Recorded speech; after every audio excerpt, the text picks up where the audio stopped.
2024, and we will open up the Town of Barre Finance Committee meetings for the FY '25 budget conversation. And we will jump right into approval of minutes. We have approval of minutes from January 23rd, 2024. I looked at the minutes, I thought they looked great. Everybody I okay? thought it looked good. Yep. Motion to approve the minutes of January 23rd. We have Second? a motion and a second to approve minutes for January 23rd. All in favor? Aye.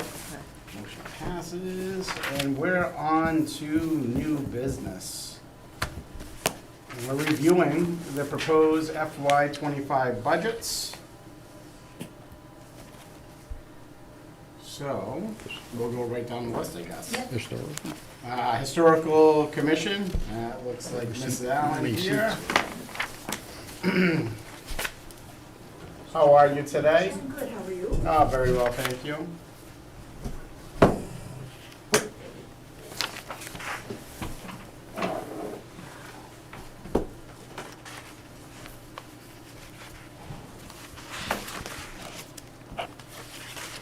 So last year you didn't have a budget.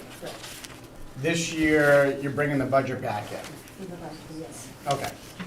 We talked about that. I said you shouldn't give up that budget, right? You did, you're absolutely Because I said you may want it back. right. Oh, yeah. And now you want it back. Here we are. Here we are. Isn't it good to feel that way? Talk us through, so it's just basically a level fund from the prior fiscal year '23. Yes.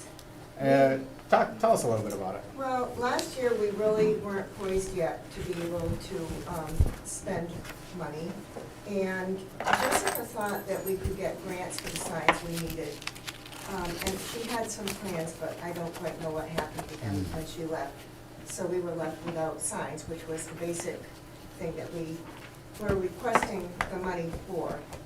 So that plan kind of went out the window. So one of the major things that the Historical Commission is charged with is interpreting and informing the public about our history.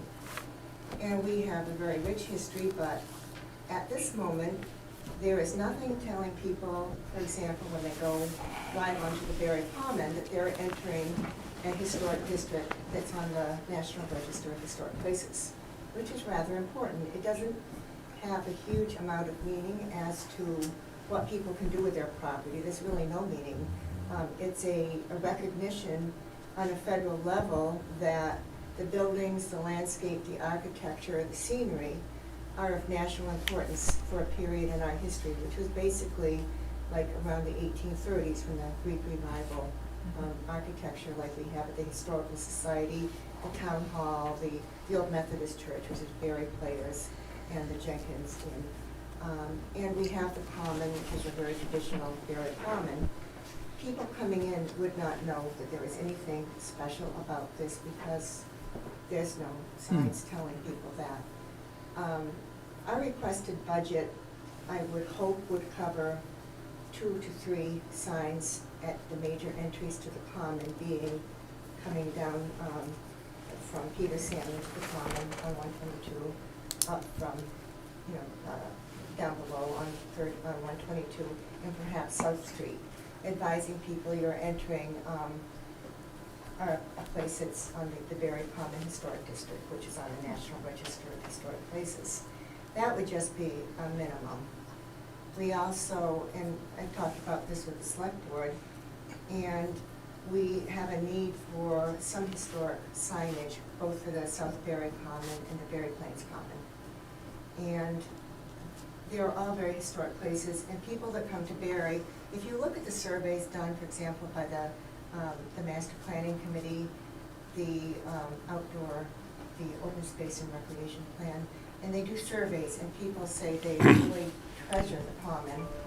A lot of people bring people to see it, and one comment I read in these surveys is, but we go around, we don't know what's on it, why we can see it's important, but what's this building? Could you do self-guided tours, which we've done in the past. If you try to do a walking tour on Barre Common, you will find that unless you have a loudspeaker that's louder than every truck that goes by, Motorcycle. nobody can hear a word you say. It's very difficult. So a subsidiary of having the initial signs would be to develop a self-guided walking tour, both of the Common and up like Broad Street where Dr. Brown's institution was, and a lot of other places on even this building. And I've been on self-guided tours in other communities where you can key it into your cell phone, and it will have a little map saying, and a story map saying, you're now at location 2, and this was this building, and this is the historic significance, so that people get a better understanding of what's there and why it's on the National Register. So that's one big need we have, I believe. And I do think that people knowing more about our history and our community builds a better community spirit, a sense of pride. If they didn't know what this building was and now they do, they feel a part of it and feel a sense of pride in it. Mhm. So we would like to do that as a very minimum. We did some of the other goals we had set for last year, which was to start a website, which we have done with a small website on the town website where it describes what the functions of the Barre Historical Commission are, with a short history of the town of Barre, and links to some other resources so that people can find them. A lot of people don't understand the difference between the Historical Society, which is a private nonprofit, and the Historical Commission, which is appointed by the Select Board. And so that's an important thing, if people can look at the Historical Commission and see this is the role that we're not a regulatory commission, but an advisory one. So, for example, there's the issue of the electronic sign on the Common. And I met with the Select Board a few weeks ago on that. And I also met with the Planning Board the following week on other ways that Barre might, other tools that Barre might use to improve its ability to preserve its history, such as local historic districts and demolition delay bylaws. Those things don't cost any money. Signs are physical, they need money. Probably putting together a walking tour would need money. So, otherwise, just like we people are volunteers, spend our money, our own computers, our own paper, our own printing. But the signs, that's not something that I can fund out of my pocket. Lucy, what do you envision that would be on these signs? Simply something like you are entering Barre Common Historic District, National Register of Historic Places. That's all. So It's you a wouldn't. small sign, not a huge, complicated sign. So you would still need the guided tour to get any Yeah, real and information. I've been looking around. They have those little square codes that I don't know how they make them all different. I mean, there must be a million ways to make them. If you have those on some key places around Common, you can scan those codes. And it will come up with information about that place, like North Park and the memorials that are there. We could do that. Good idea. We also, there's some opportunities, I think, down in Rice Park, just down Mechanic Street, which is underutilized, in my opinion. It has to be used as a park, but that doesn't mean it couldn't also be used for some historic So functions and signage. would this be up above ground, or would it be flat plaque on the ground? Well, I think that most signs, if you go into West Brookfield or other towns around that have their signs up, it's just like a street white sign that says you are entering such and such historic district, National Register of Historic Places. Doesn't say much else. We don't want to disrupt traffic by having people stop their car and have to read it. Yep, makes sense. So that is one of the needs that we feel is important. Another need, we would like to be able to write grants and get money from other sources as well. One of the other big issues we've had is we lost the signage for Clock Walker, who was the Barre man, Right. who was enslaved and fought back, and as a result, all slaves in Massachusetts were freed in 1783. He grew up here in Barre. It was all Barre issues. His brother Prince Walker has the cemetery up on, off of Gilbert Road in the Weir River watershed. And about 20 to 25% of Barre's land area is in that watershed in the eastern part of Barre. That's where the cradle of our history is. That's where the first settlers, the Caldwells, the Blacks, and many others came because they needed the river that went through there. So there was a sign for Clock Walker on Barre Common on the same little triangle where the Welcome to Barre sign now is, and the horse trough, which is on the National Register of Historic Places, the green urn where there are flowers. That was a horse trough for the tavern there. That sign was there. One concern I have about putting signs in, that was wiped out by a car that skidded off of 122 Oh. into that sign. The sign was not repairable. The sign maker went out of business, and I have concerns about having had the sign there, both because I don't think it was the best place for him in his life for it to have been there. And the wording, I think, having been written maybe 25 years ago, would need to be updated a bit.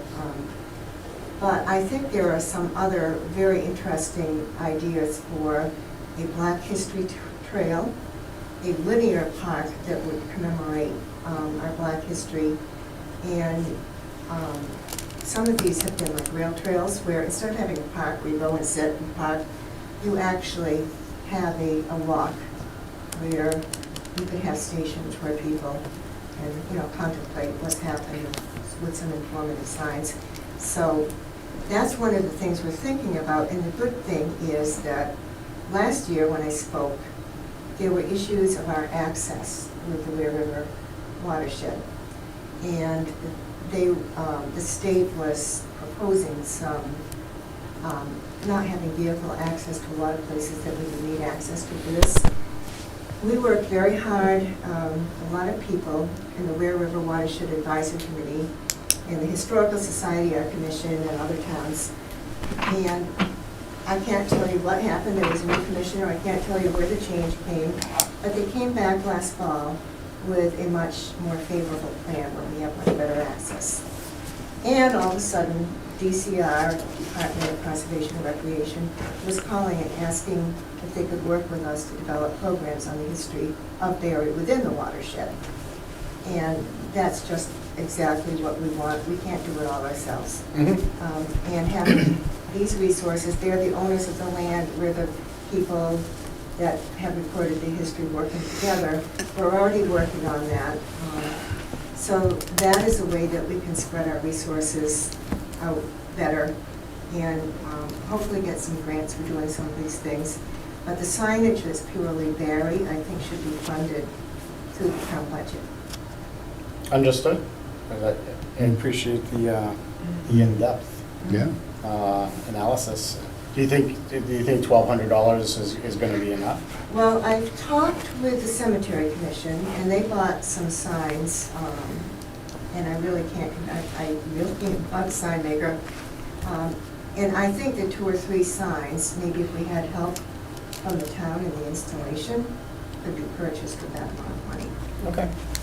Good, that'd be great. Okay. Good. Does anybody else Sounds have any good. questions? Oh, sounds good, Lucy. Thank you very much. Yep, Thank you. appreciate it. Thank you. And Board of Assessors. Jesse, how are you, sir? Doing great, thanks. How are you? Oh, hanging in there. That's good. Staying busy. Good, good. All right, so I've got a handout for everyone here. This is a copy of our complete proposal, so we want everyone. Oh, here, we'll split them in half if you want to pass it around. Thank you.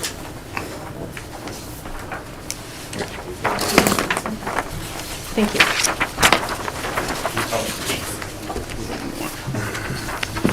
Okay, guess I'll talk about just the expense budget first. So I'm gonna basically say probably some of what you've heard before from last year, where our biggest expenses are always gonna be our 4 contractual bills for the software that we use for our assessing. And the biggest one of that is the Vision database maintenance and the service fee. That's just the fee that we pay to use the Vision software that we use to value all the properties in Barre. And every year, that's definitely been our biggest line item. That was, let's see, last year it was just under 8,000, it was 7,861. This year it jumped up to 8,850. And before that, it's jumped by 400 to 700 each year. So I'm estimating it might jump by another 800, maybe even to 9,500. That's something that we need to pay just because that's the software that we use to maintain the value in database. The other half of that is our Vision interim adjustments. That's something that, according to the state of Massachusetts Department of Revenue, we have to do every year, where the Vision consultant comes into our database and they basically look at all of our sales data for the past couple of years. They ensure that we're meeting all of the Department of Revenue guidelines, so that we're within the 10% margin of value of what the fair market value is, margin of error rather, of every property in town. That's one of the key steps in getting our tax rate certified every year. So that's something that we have to pay for every year. That went from $4,000 last year to $4,500 this year. The other 2 big ones are CAI Technologies. They're the company that handles our online mapping.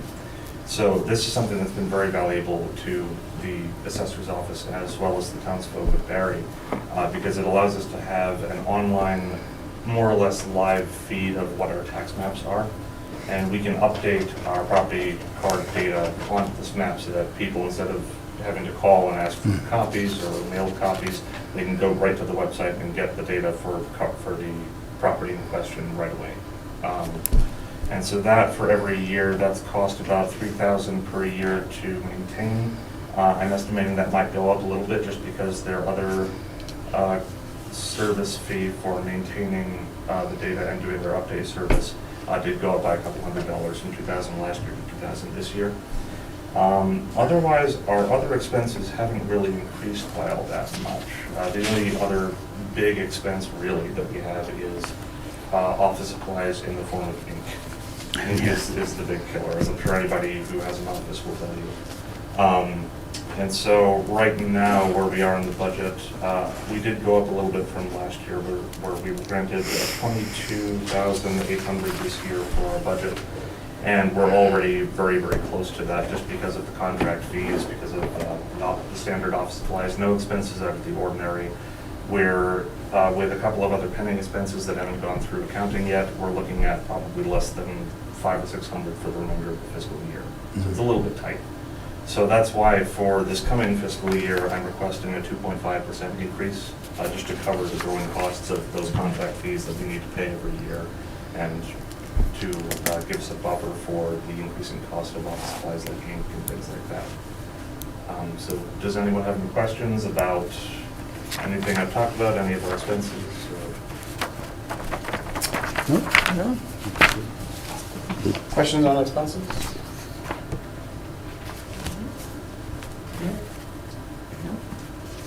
I was surprised that everything went up, 'cause, I mean, everything goes up, so.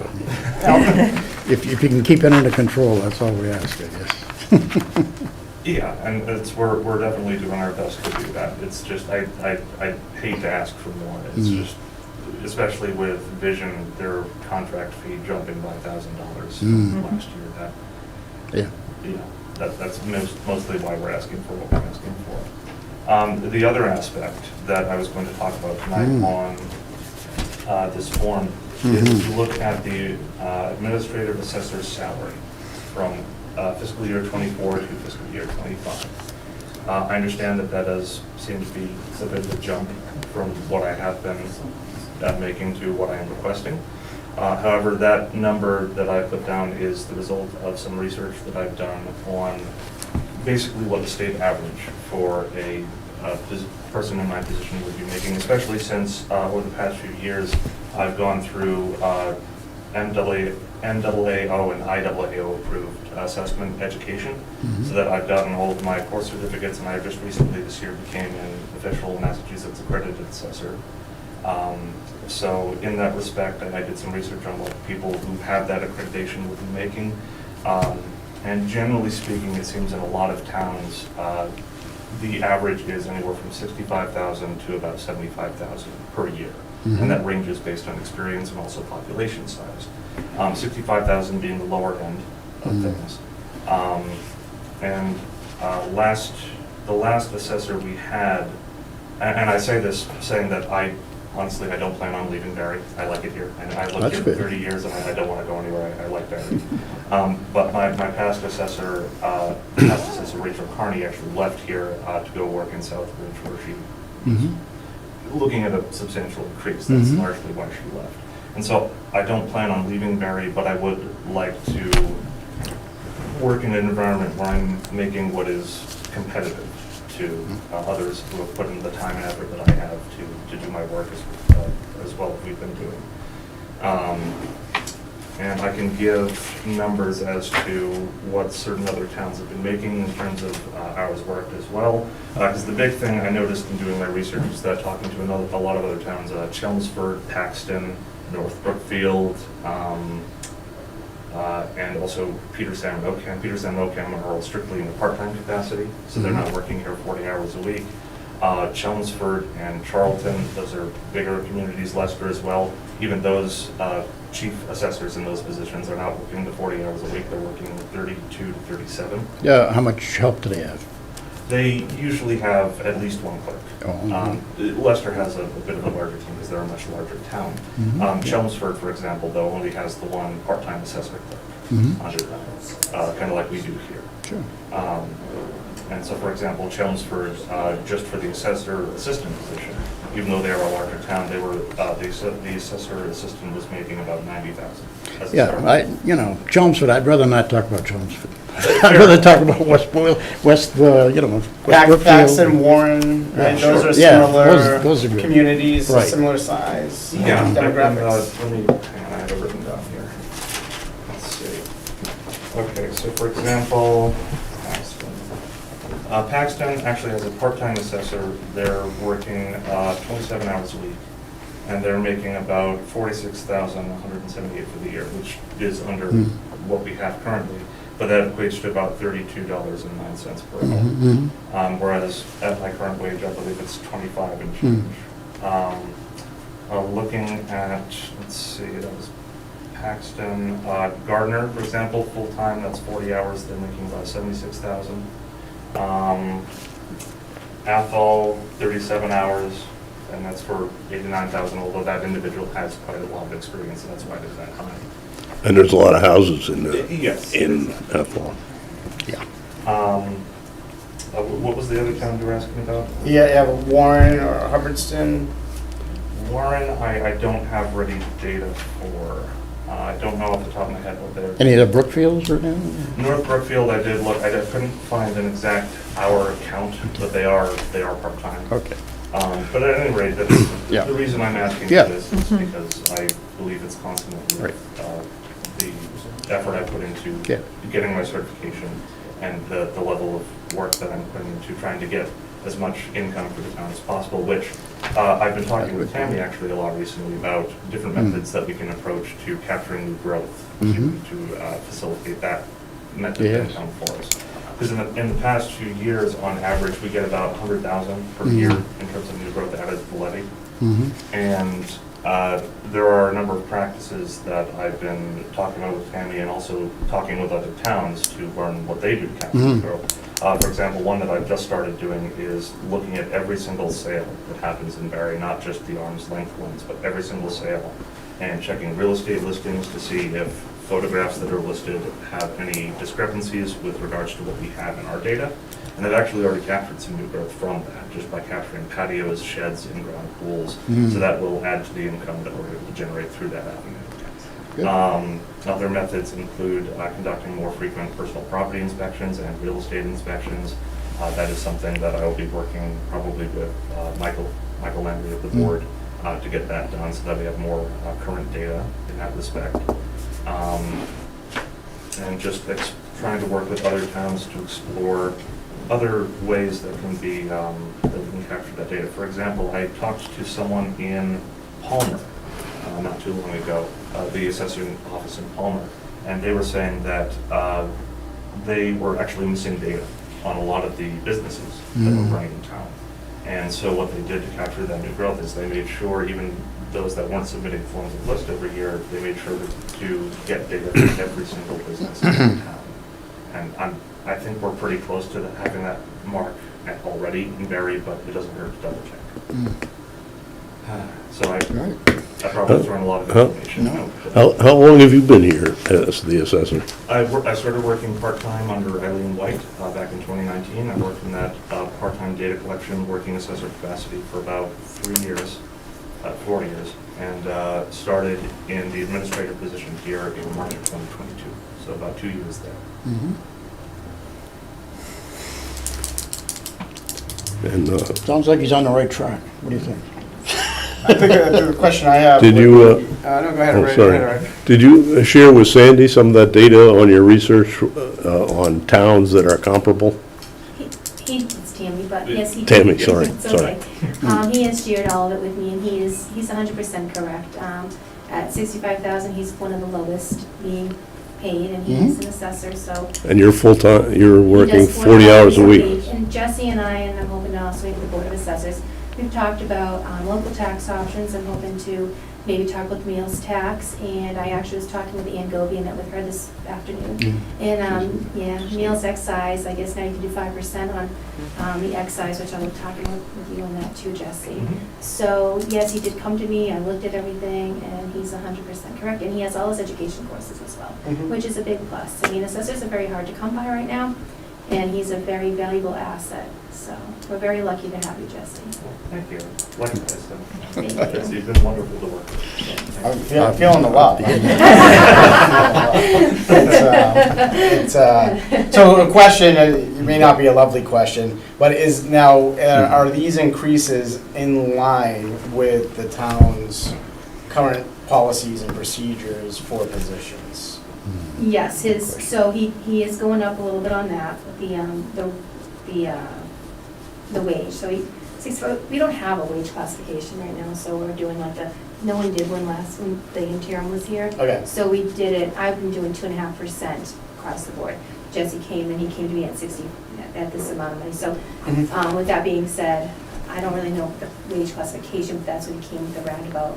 After looking at all the towns within the vicinity, I believe you did a statewide range in different, like, I did. when we looked at everything. Yeah, Yeah. yeah, from statewide like- it was about 65 to 72-ish. Yeah. Okay. So he is at the lowest. Now, how about for the clerk? Because that's an administrative position, correct? So I'm gonna let you talk on that because I wasn't here during that whole time. So the assessor's clerk, that increase was actually, to my knowledge, already brought up at a previous meeting. That was when Greg, Greg was here. I forget his last name, but the interim Yeah. town administrator, when he was here. And he approved that, I believe it was brought before FinCom, and it was approved at the time.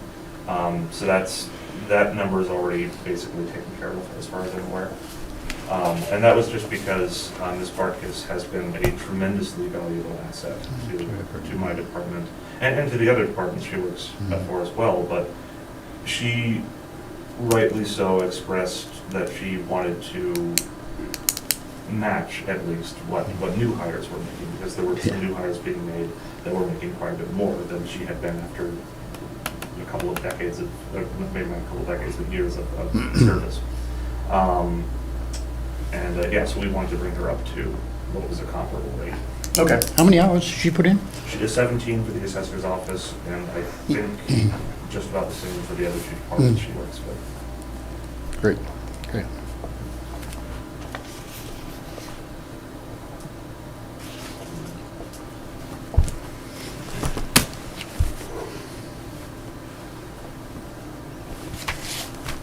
And your position, Jesse, that's a benefited position? It is. Vacation, healthcare, all that other stuff? Mhm. Okay.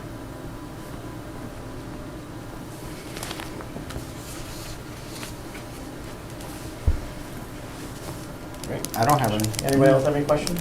No? How are we doing for new growth this year? You have like a rough estimate, how things looking? So, like I said, we usually bank about 100,000 added to the levy, which translates to about 5.8 to 5.9 million. And what I'm predicting we're gonna be having at least that much, because I'm already seeing just as many houses that new houses that I've seen building permits for as we did last year. We also had a whole bunch of subdivisions last year, so right now we're sitting on, what do I have? Roughly, if the state approves of it. Yeah. Roughly about 600,000 just from the subdivisions and from what we've captured so far. So I have here a report that I've printed. So this is basically just looking at all of the building permits that have been filed in Barre for the past few years. And I track which ones have been completed and which ones are still lacking completion. So I regularly run this report so I can see which ones are still not 100%. And I've marked those that have the highest potential for yielding new growth, which would be new construction, new houses, things like that. So those are on an inspection schedule that I will be working with our board member, Michael Landry, to capture those throughout the year as we move forward. Okay. So I can't make a definitive prediction right now, but we're in a very good place starting. Okay. Good, I appreciate the insight. That's, because, you know, that's how all this gets funded, right? A portion, right, you know? And I'm hoping that with all the stuff you're finding on the Realtor.com and stuff like that, that will hopefully, I'm hoping to see a higher new growth and even with personal property. And like I said, I'm hoping that we can entertain a few other options that I have discussed with you. And I plan to go to another board of assessors and hopefully they'll also be on board with us. Absolutely, and I understand, that's part of why I brought it up, is I understand we are asking for more money, and so I want to do what I can Yeah. to bring more money to the town Yeah. as well. So that's a big office we need. And and values continue to increase across the area. Yes, so the database that we set our values by is about 2 years back. So because the trend has been going up and up and up, that is going to be reflected, as far as I can tell, in the values moving forward into the next few years. I'm hoping that that trend changes, but that is, we have to reflect what is in the market. And as the market continues to increase, so do the values that we have to assess. That's fact of life. Excellent. Anybody else? Sounds good. Well, Thank you very much. Thank- Appreciate all the thanks. effort. Thanks, Jesse. Thank you.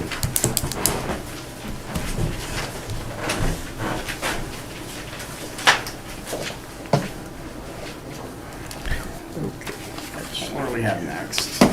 My window closed. Board of Health. So that's gonna be me, because it's level funding.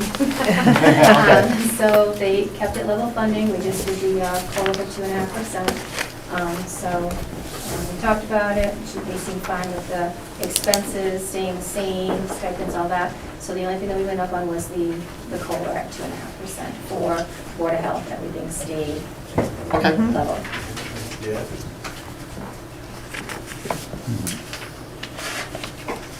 Pretty much like a 1.8% increase Yeah. it's very- across the board. Yep, Looks like salary for the assistant. yep. So if we had any questions, we have to go to a Board of Health meeting. You can ask me, I'll try to answer for you. I met with them all. Okay. I'll try, No, yeah. landfill and thing, I had some questions on that. so. Landfill and stuff. Yeah. I don't have a lot of questions, but I can have them come here if you want, I mean, That's okay. if you want to ask me the questions. They're not asking for more money, so I guess we They're gotta. not. I let won't it let, you said I could do level funding. Right, okay. That was the last go. meeting. Okay, good. No problem. And they, I mean, they're on track with their expenses and all of their stuff this year, so it's not. Yeah, that's true. Yeah, expense account. All right, so, Building department. building department. We left Joe for last. Long that's me again. Again, can level move 'em. funding, We can move 'em up. just did the COLA, we kept everything the same. They didn't feel the need to go up on anything, and I have some questions. Well, I think, building, when I looked the other day, they weren't really a concern, No, good. because they're pretty much, yeah, they're actually under budget. Yeah. Okay. Very good. And veterans, Tony, you level funded as well? That's me. Yeah. Yeah, we're level funded. Again, just the COLA, everything stayed the same. I have talked to Tony and he said everything was looking good for him, so he was fine with that. Is he looking for a replacement? Or? He is, yeah, I actually we put him that on the website tomorrow. He has retired. Oh, He's okay. still here helping out and everything, so I'm it's, sure. that's great. He's a great guy, so he's Yeah. he did a wonderful job with the veterans. Oh, It's absolutely, Very hard. absolutely. It's gonna be very hard to Yes, replace, but he's even planning on staying on and helping the new, of whoever course. the new person Great. is, so. Is that a elected position or is that a paid position?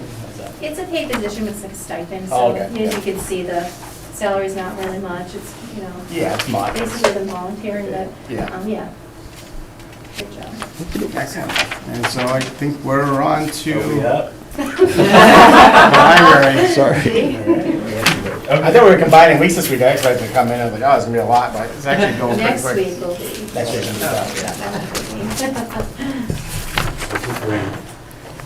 Bigger budget sheets for everyone. If you'd like to look at something a little larger. Bigger budget, smaller numbers. Yeah, It is the same number. Thank you. Well, wait a minute now, this is in color, so And it's the in color. the ink is gonna be a problem here, so I think we gotta go to black and white. I just want to say, I'm Dave DeShefs, I'm Yeah, hi, Chairman of Dave. the Board of Trustees, and at our last meeting, Thank the you. board unanimously endorsed the budget that Joe's Right. proposing tonight, and we will hope that you consider it positively. Absolutely. Continue to support Joe. Absolutely. Hi, everyone. Joe's been There very you go.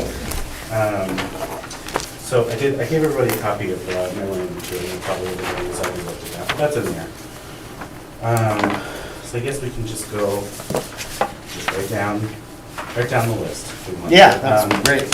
So the first section are the salaries, which I know many of you that were here last year probably remember that I came and asked for an increase for the hourly employees. Similar to Jesse, based on other libraries that are similar sized communities and what they're making. And I met with Tammy and talked to her about that too. And so this year, we came up with the plan to request that we try to stagger it and do gradual increases over the next few fiscal years, so it's a little bit more manageable for the town. So this budget here, we talked about doing a 5% increase this year, no, a 4% increase this year, 5% next year, and 6% the next fiscal year. And that would bring, by the end of the third year, bring everybody to kind of where they would need to be comparative to other towns. And the same thing to keep it a little bit more competitive. Right now, I know, that, as Tammy said, we don't have a classification chart for this year, but I brought, at the last year's meeting, I brought the classification chart, and our employees are much lower on the chart based on their Really? level of responsibility and the things that they do. So my idea last year was to bump them up on the classification chart, train them up, but since we don't have one, we decided to start doing this gradual increase. So We are working on one though, I'll tell you. Nice. So these, and this, actually, this budget does include the COLA as well. So these are, I know last year, I think I just submitted the increase without, we don't do have the COLA usually until later. So this is accurate as far as everyone's salaries go on top of with their COLA. So this would bring the full-time employees, which are the youth services librarian, the cataloger and interlibrary loan specialist, the adult and tech services librarian, and the assistant youth services librarian, all up to about $21 an hour. Maybe a little bit more, but that's just based on their longevity, kind of the way we have the step system with the town now. So that's where the different hourly rates are. And then the part-time employees, the library assistants, would be going up to an average of $17.71 an hour. So that basically brings the part-time employees up about $2 an hour from what they're making now, and the full-time employees about $3 to $4 an hour more than they're making now. I don't know if anyone has questions about that before we go through the rest of the budget. Oh, really? So what is it in 3 years? So this is for this year, the numbers here are for this year. Yep. And what does it go up to if you keep with your plan? The full-time positions would end around, I believe it's $25, $26 an hour. And the part-time would be around 19 to 20 Dollars, dollars an hour. So I don't know exactly, like, the total amount over the next 3 years. I just don't have it with me. I have it. But that's kind of the hourly rate that is competitive to other towns that are similar sized. You know, and it's difficult because we can't really compare ourselves to Petersham and Ocam and Hardwick. I mean, they're all, our population is way larger, our library has more hours, we're a lot busier than they are. So I did look at communities that had a similar population size to Barre, statewide. Good. So that's where those numbers came from. Well, we'll see how it works. I guess I can keep going. So I'm gonna jump down to utilities at the bottom. So this is the other section that we increased a little bit this year. Last year I didn't increase our fuel budget. This year I have almost 3 years of data to look back at where we've consistently spent almost $15,000 on fuel a year. You know, last year we ended at 14,800. The year before, I think it was 14,000, I want to say 300 or 400. So we bumped that one up to 15,000 this year just to, you know, be on track with the trend that we've spent on fuel. I did bring down the electric a little bit. We have not spent more than $7,500 in the last 3 to 4 years on electricity, so I brought that down a little, kind of hopefully balance things out a little bit. Not that it really balances things out, but try to, you know. It all helps. Water and sewer went up a little bit this year, so that's an increase of about $100.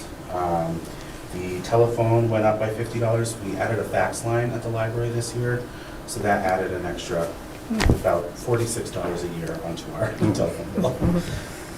But there's no other area to fax in town, I don't think. I think the pharmacy does. I don't know if they advertise it, but there's nowhere to go. And I think since the consignment shop in the center of town closed, so we added that in, and that's been really popular. So Really? it's definitely good. I thought it was dead. Well, medical records have to be faxed though. You can't send those via email. Yeah, Oh, and a lot of right, state right, services information. do require the fax, so people are, and the way that the fax works is, we have to pay for the phone line, but for copying and printing, any money that we make on that goes back directly to the copier for supplies and things like that, so that is part of our revolving account. Internet staying the same, and the building budget I brought up a tiny bit, just to 15,000, just to balance it out. Last year, we were way over on our building budget, and that was because of, pipe burst in the children's room last year, and we had a lot of plumbing issues. It was a tough year for unexpected building maintenance. So, Do you have anything that looks like it's going to need money in the next year as far as maintenance goes? we have, I know the Library Association is planning on coming in to redo their chimney. We're doing the foundation at the library that was completely grant funded this year, which is really exciting. But nothing that would affect this budget. So, but it is exciting that they're making those changes. So. Good, great, thank you. So that's what I have there, and then I'm going to jump right back up to that middle section. Everything in there. The way our budget works is we have to spend 19% of our total, and I say this every year, 19% of our total budget on circulating items. So it's anything that's got a barcode on it that's checked out to patrons. So with any kind of increase, those top 3 lines, the books, media, and public technology, those 3 lines have to be at least 19%. With this budget, they're at 19.01. And those are for things like that top, the books line is for things like, regular books, e-books. It includes museum passes. It includes e-books It too? includes e-books. How does that work as far as, that's built off subject? E-books are tricky. They are more than double what we pay for the cost for hardcover books. And So, What we do is we buy them and we share them with the consortium. So when we buy an ebook, we buy it either indefinitely for a certain cost, usually it's like $80 a book, or we buy it for a certain amount of time. So it'll but be, do you have requirements on how many you have to buy? I No. mean, because, I mean, No. you borrow from all yeah, the so libraries, right? yep. So there's no requirements for what we have to buy. Typically, the way that I do it now, because so many people are Yeah, reading ebooks. Awesome. You do, yeah? oh, yeah. We're able to go in and see the most popular titles, what people have on hold. So I usually buy books that I know have a hold list waiting for them, so I know they're gonna be used. Yeah, yeah, makes sense. But a lot of that stuff is we've added things this year into our library of things, which is like, we have binoculars that you can check out, we've got, Excellent. we have board games you can check out. I just bought a stud finder and all kinds of different things. Really? You can check out one of the energy kits that you can check out with Stud your finders. library card. So that also is all of that stuff, anything that has a barcode on it. And then there's the media, which I bumped up quite a bit. This year, we have seen a little bit of a decrease in circulation with like DVDs, but we have seen an increase again in audiobooks, which is interesting, considering a lot of people don't have CD players in their cars or Yeah. anything anymore. But also video games is a really huge Yeah. hit. Oh, yeah. And those are also not cheap. So, and then I just brought down a little bit that public use technology. Of the 19% that we have to spend on circulating, only 10% can be for technology, so that falls under that as well. The network fees are just what the town pays to be part of CWMARS, be part of the consortium for Central and Western Mass. So that went up by a little bit, but that's set by CWMARS every year. And then I level funded the other two, the office supplies and library supplies. So that is our budget. Very good, very good. Great. Yeah. Any questions? No? It just comes down to see, like, when the revenue comes in, to see if everything matches up. Yeah, and I know, the library, we don't bring in any revenue, but we do have, I brought my little stats for this year. So year to date this year, we've had a 21% increase in attendance at the library, just people coming in and out. We average about 450 people a week, which is a pretty good amount for a small size library. That's because you're doing a good job. Thank you, appreciate it.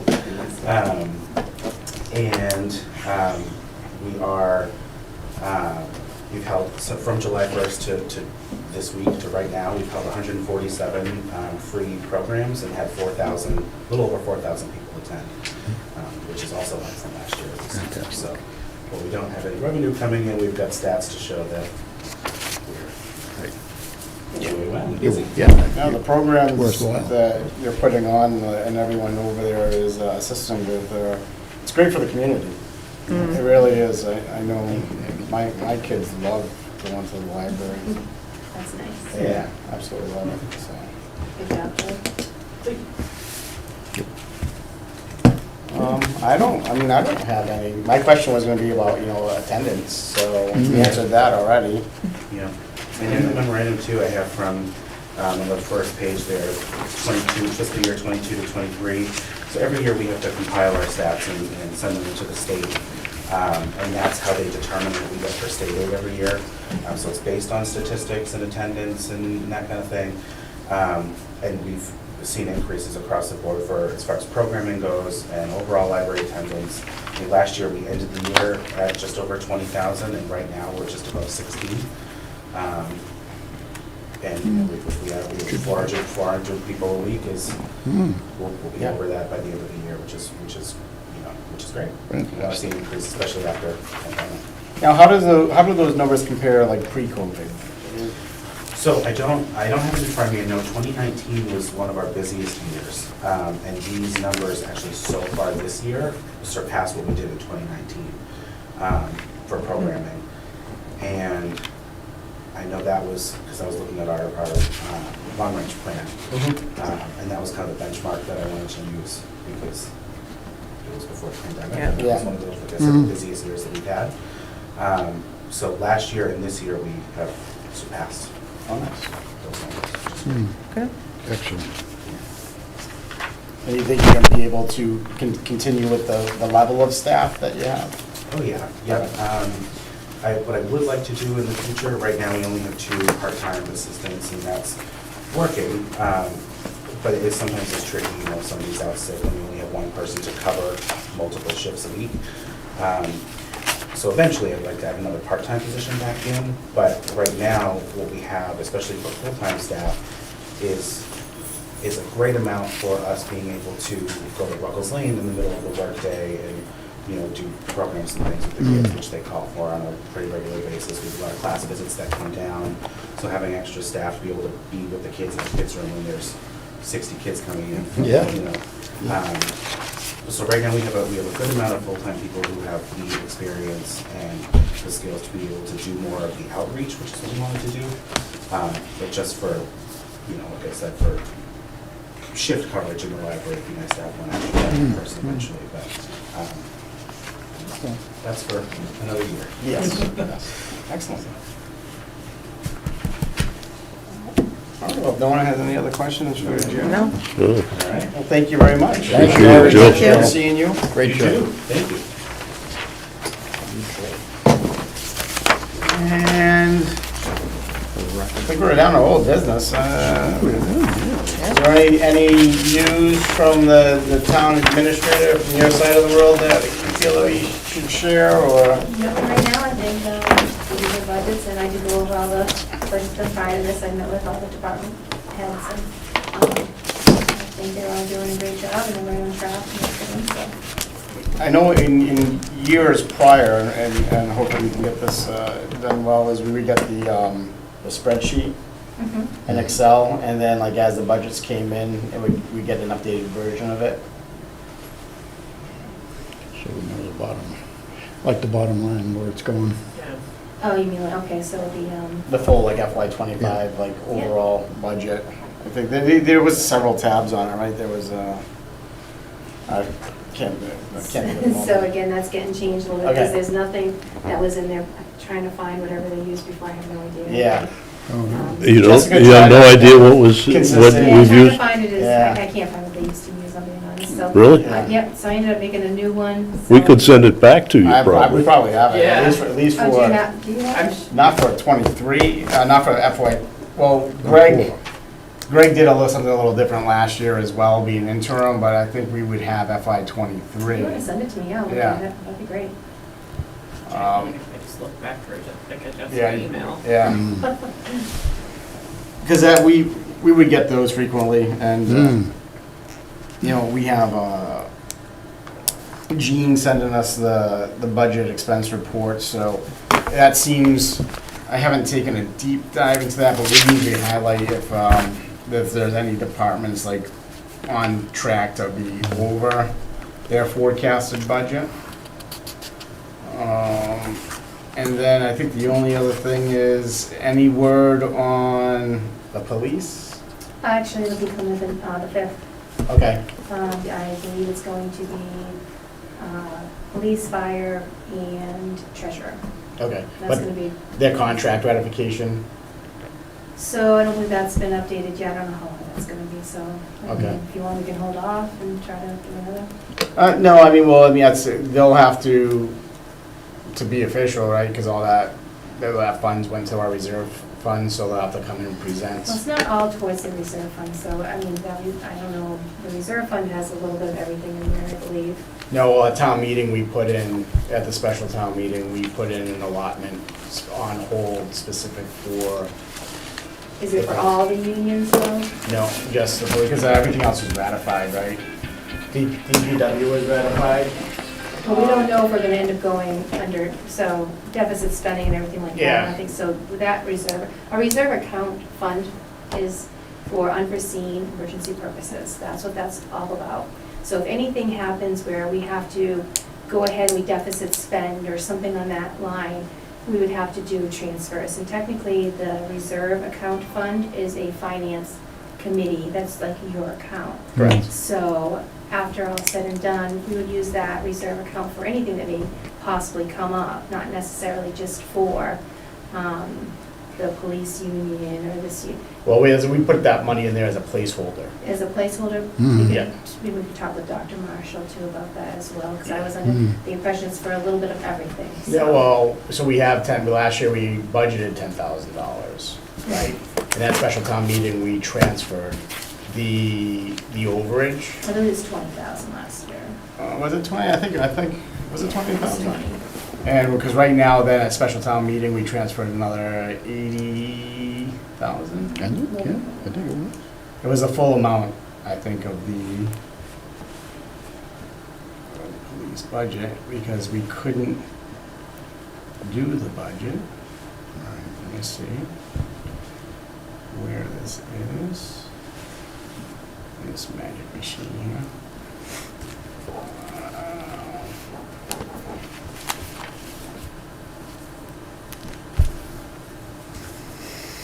Reserve. Yeah, so the finance committee's reserve fund currently has $115,000 in it, so we had that 20,000, and then the additional was transferred over per budget at special town meeting. We held in November or December, and that was to cover the police contract. Right. And what about the DPW contract? DPW was built into the budget. That was built Yeah. into the budget? Yeah, but the police department salary ratification was not built into the budget.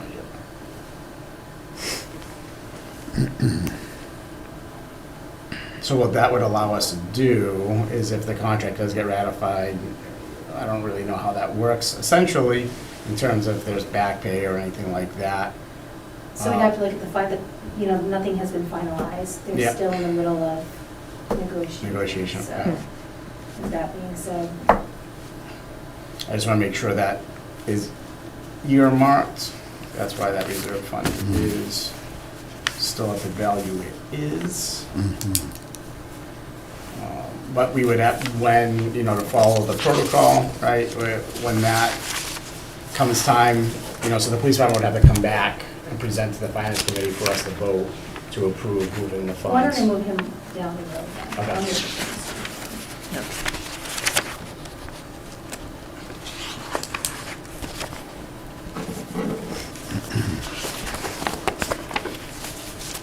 So next week, you're expecting fire, DPW? him.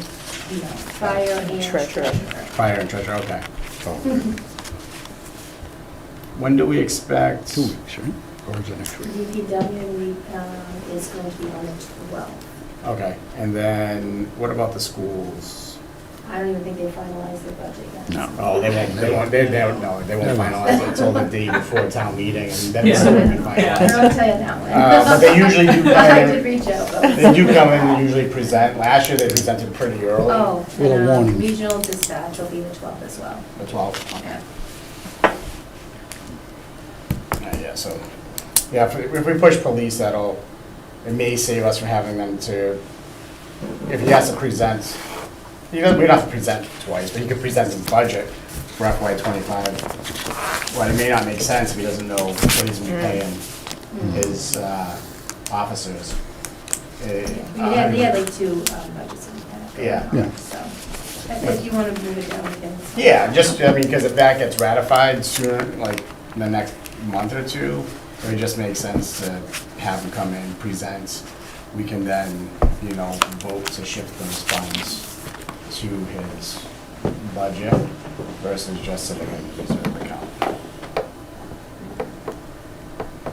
Any other questions, comments, and concerns? I just sent you that Excel, Dan, I think. Oh, You were okay. looking You sent for it, it? you sent it to Tammy as well? No, I just sent it to you, because I didn't know that's exactly what you were talking about. Oh, yeah, I'll look at it. It's Yeah, the one that just has send it. like fire, ambulance, library. Yeah, and like the all full tabs spreadsheet, of yeah, every yeah. person's stuff. Alright. I think I'm good. Okay. Motion to adjourn. We have a motion Second? and a second to adjourn. All in favor? Aye. Aye.